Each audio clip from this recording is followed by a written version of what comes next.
बिस्मिल्लाहिर्रहमानिर्रहीम। अस्सलामुअलैकुम। मैं हूं असद और आप देख रहे हैं असद इलेक्ट्रिकल। थ्री फेज़ के हवाले से आज की दूसरी वीडियो आपके सामने।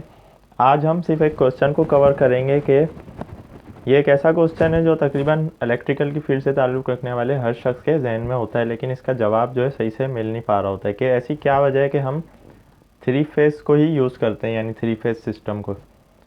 एक तरफ हमारे पास सिंगल फेज़ है या टू फेज़ है, दूसरी तरफ हमारे पास 4, 5, 6, तो थ्री फेज़ से ज़्यादा भी तो हो सकते हैं फेज़।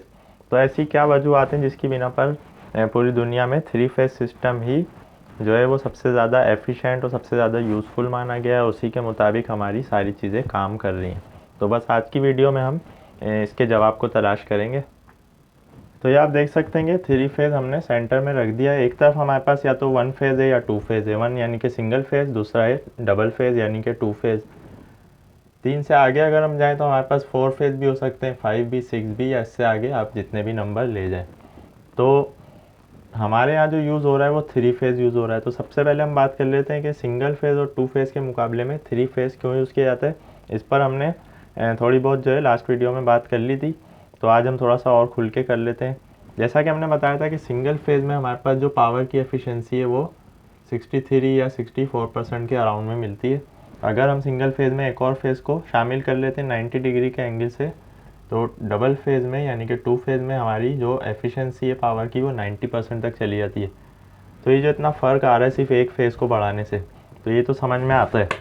तो यहाँ पर हमें सिंगल की जगह टू फेज़ में ज़्यादा बेनिफिट मिल रहा है, लेकिन टू के मुकाबले में हम थ्री को क्यों प्रीफर कर रहे हैं। तो देखें, इसमें एक चीज़ है कि टू फेज़ में जब भी हमारी जो जनरेशन होगी, जैसा कि हमने बताया था कि वो 90 डिग्री एंगल पर दो वाइंडिंग्स लगाकर होती है, तो इन दोनों को जब भी हम इनकी आउटपुट लेंगे तो हम ऐसा नहीं कर सकते कि एक कॉमन कर दें, यहाँ पर हमें फेज़ मिल जाए, यहाँ पर फेज़ या यहाँ पर न्यूट्रल।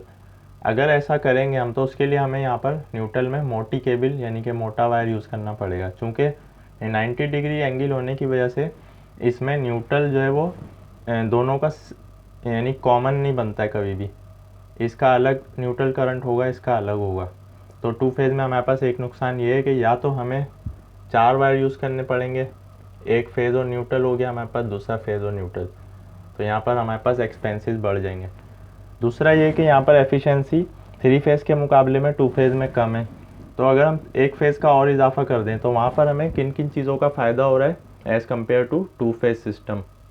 तो आप देख सकते हैं कि हमने टू फेज़ सिस्टम में जब एक और फेज़ का इजाफा कर दिया तो हमारे पास थ्री फेज़ सिस्टम आ गया। तो थ्री फेज़ सिस्टम में क्या हो रहा है कि हर फेज़ 120 डिग्री एंगल पर एक दूसरे से शिफ्ट हो रहा है। तो ये जो 120 डिग्री का शिफ्ट होना है, ये एक ऐसा आइडियल हमारे पास जो है इसकी वैल्यू आती है कि अगर तो हमारे तीनों फेजेस में करंट बराबर हो, मसलन के 100 एम्पेयर हमारे फेज़ ए में चल रहा है, 100 एम्पेयर फेज़ बी में और 100 एम्पेयर फेज़ सी में, तो इसका जो न्यूट्रल पॉइंट होता है उमूमन स्टार कनेक्शन से वो तीनों वाइंडिंग का बीच में लेकर यहाँ से कनेक्ट कर लिया जाता है। इस पर डिटेल पे हम अलग से बात करेंगे कि स्टार कनेक्शन और डेल्टा कनेक्शन में किस किस तरह किए जाते हैं कनेक्शन और उनकी कैलकुलेशंस क्या होती है।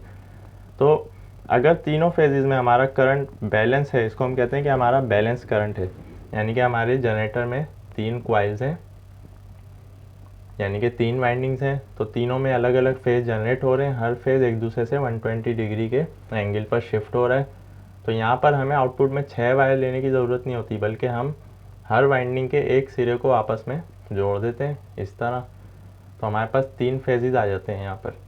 तो ये तीन फेजेस अगर हम एक मोटर को लगा दें जो कि थ्री फेज़ की मोटर है, थ्री फेज़ से चलने वाली, चूँकि मोटर की वाइंडिंग्स में बैलेंस करंट होता है, फ्लो होता है, यानी कि उसकी वाइंडिंग्स की जो वैल्यूज़ है हर तरह से वो बिल्कुल बराबर होती हैं। तो वहाँ पर जहाँ पर भी हमारे तीनों फेजेस में करंट बराबर होगा वहाँ पर न्यूट्रल करंट हमारा हो जाता है ज़ीरो। तो जब ज़ीरो हो जाता है तो यहाँ पर हमें ज़रूरत ही नहीं है कि हम इस केबल को लेकर आगे पहुँचाएँ। तो यहाँ पर हमारा क्या हो गया कि टू फेज़ के मुकाबले में हमें तीन फेज़ में ही उससे ज़्यादा एफिशिएंसी मिल रही है, ज़्यादा आउटपुट मिल रही है, हमारा ख़र्चा कम हो रहा है वायरिंग का यानी कि केबल्स का। तो एक तो इसका बेनिफिट ये है। दूसरा ये है कि यहाँ पर आप देख सकते हैं कि एक फेज़ बढ़ाने से कितनी एफिशिएंसी बढ़ गई, यानी कि 63 से 90% और दूसरा फेज़ बढ़ाने से 96% तक। तो इसके और बहुत सारे फ़ायदे हैं थ्री फेज़ के, उसको अभी हम यहाँ पर डिस्कस नहीं कर रहे। तो सिंगल फेज़ के मुकाबले में और टू फेज़ के मुकाबले में तो लामाला थ्री फेज़ हमारे लिए बहुत ही ज़्यादा यूज़फुल, बहुत ही ज़्यादा एफिशिएंट है। अब हम बात करते हैं कि अगर फेज़ बढ़ाने से हमारी एफिशिएंसी बढ़ रही है तो क्या 4, 5, 6, 10 हम आगे जितने भी बढ़ाते जाएंगे तो उससे भी एफिशिएंसी बढ़नी चाहिए, तो फिर हम मज़ीद फेजेस क्यों नहीं बढ़ा रहे। अब हम इस पर बात कर लेते हैं। तो बस आप देख सकते हैं कि हमने 3 फेज़ से मज़ीद फेजेस बढ़ाएं तो एफिशिएंसी तो हमारी बढ़ रही है, लेकिन किस रेशो से बढ़ रही है।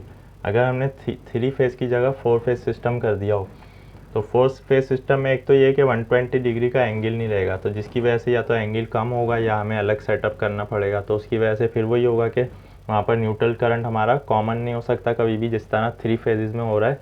तो वहाँ पर न्यूट्रल के लिए हमें अलग कनेक्शन लेने पड़ेंगे, जिससे हमारे केबल्स का और वाइंडिंग्स का खर्चा बढ़ेगा।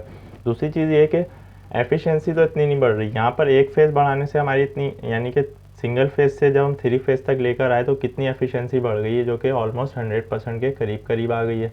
तो 96% जैसा कि हमने बताया था कि हमारे लिए इनफ है। लेकिन अगर हम 3 फेज़ से 4 फेज़ सिस्टम कर रहे हैं तो वहाँ पर सिर्फ 1% का इजाफा हो रहा है। अब जो एफिशिएंसी कम बढ़ रही है, यानी कि 97% हो जाएगी। 5 फेज़ सिस्टम अगर हम कर दें, 5 फेजेज अगर हम जनरेट करें, किसी भी तरह उसका सेटअप हम लगा दें तो 97.5% हो जाएगी एफिशिएंसी। 6 फेजेस पे जाके 98% होगी।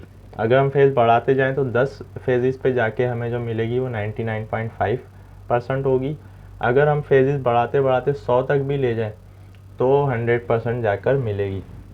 तो आप देख सकते हैं 3 से 100 तक कितने फेजेस बढ़ाने पर हमें 100% मिल रही है, जबकि यहाँ पर हमें 96 मिल रही है। तो बस इसमें इतना कोई फ़र्क आ नहीं रहा।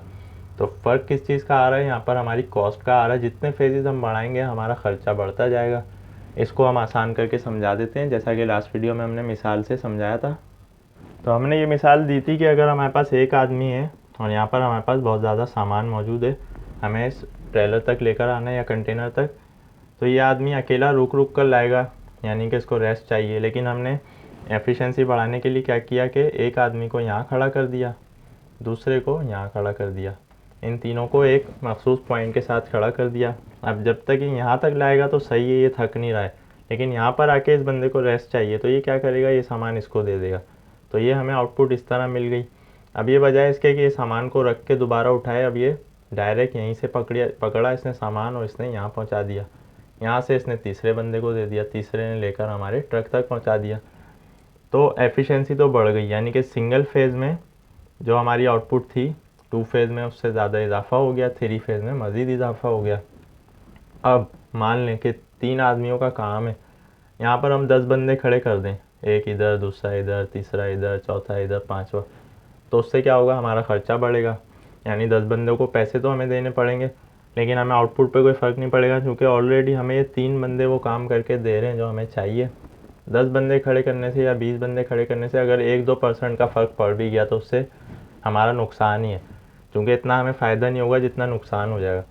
तो बस यही चीज़ हमारे 3 फेज़ सिस्टम के बाद अगर हम फेजेस का इजाफा करेंगे तो बस वहाँ पर भी यही होगा कि 3 फेज़ जो हमें एफिशिएंसी दे रहे हैं, अगर हम उसकी जगह 10 फेज़ भी कर दें तो हमें एफिशिएंसी पे तो 1-2% का ही फ़र्क पड़ेगा, लेकिन हमारा ख़र्चा बढ़ जाएगा। यानी कि हमारी केबल्स का एक्सपेंस बढ़ेगा, हमारी हर चीज़ जो हमने डिज़ाइन की हुई है उसके साइज़ को बढ़ाना पड़ेगा, उसकी वाइंडिंग्स के हिसाब से उसको जनरेट करने के लिए। तो मोर देन 3 फेसेस जो है वो बैड इकोनॉमिक्स में आ जाते हैं। बैड इकोनॉमिक्स का मतलब है कि वो इकोनॉमिकल नहीं पड़ेगा। और लेस देन 3 फेसेस जो हैं वहाँ पर हमें एफिशिएंसी अच्छी नहीं मिल रही है, इतनी मिल रही है कि वो काम चला रही है, लेकिन वो एक लिमिट तक चला रही है। इसीलिए हम सिंगल फेस को तो यूज़ कर ही रहे हैं, सिंगल फेस का तो इनकार नहीं है, लेकिन वो एक लिमिट तक है। तो बस बात समझ में आ गई कि सिंगल फेज़ और 3 फेज़ से ज़्यादा दोनों में हमें वो एफिशिएंसी नहीं मिल रही है जो 3 फेज़ में मिल रही है। तो इसीलिए 3 फेज़ हमारे लिए क्या हो गया, हमारे लिए 3 फेज़ हो गया मोस्ट एफिशिएंट, यानी कि बहुत ज़्यादा एफिशिएंसी मिल रही है हमें इस पर।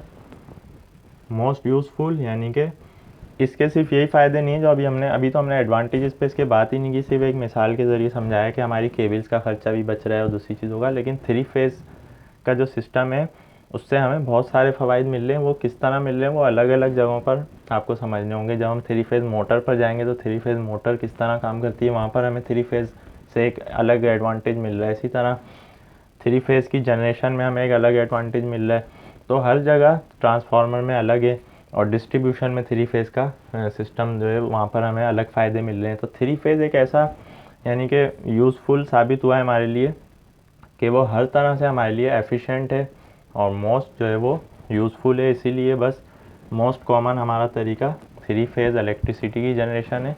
वहीं से हम सिंगल फेज़ भी ले सकते हैं, कहीं पर हमें 2 फेज़ चाहिए मिसाल के तौर पे, तो 2 फेज़ भी हम ले सकते हैं, लेकिन वो 2 फेज़ 120 डिग्री एक दूसरे के एंगल पर शिफ्ट हो रहे होते हैं, जबकि 2 फेज़ का हमने आपको बताया कि वो 90 डिग्री हमें शिफ्ट करना होता है। तो 2 फेज़ की जनरेशन की हमें कोई ज़रूरत नहीं है इतनी, तो हम जनरेशन छोटे पैमाने पर सिंगल फेज़ में करेंगे और बड़े पैमाने पर 3 फेज़ में।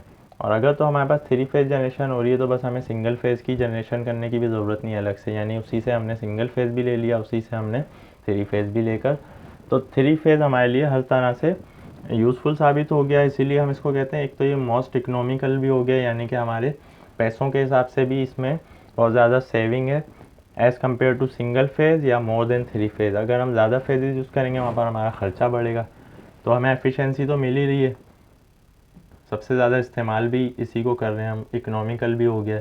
तो बस यही मोस्ट कॉमन हो गया तरीका पूरी दुनिया में, 3 फेज़ सिस्टम राइज है, क्योंकि इसमें बहुत ज़्यादा बेनिफिट्स हैं, तो ये मोस्ट बेनिफिशियल भी हो गया। तो उम्मीद है कि आज की वीडियो में आपको इस बात का जवाब मिल गया होगा। ये बातें अक्सर इंटरव्यू वगैरह में पूछी जाती हैं, तो अक्सर लोगों को इन बातों का जवाब क्लियर नहीं होता है।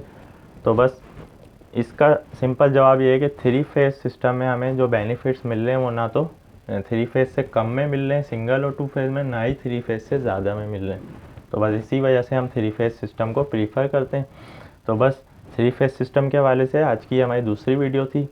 तो इंशाल्लाह हम स्टेप बाय स्टेप 3 फेज़ के हवाले से सारे कॉन्सेप्ट आपके क्लियर करते हुए जाएंगे। तो वीडियो पसंद आने की सूरत में लाइक करें और फ्रेंड्स के साथ शेयर करें।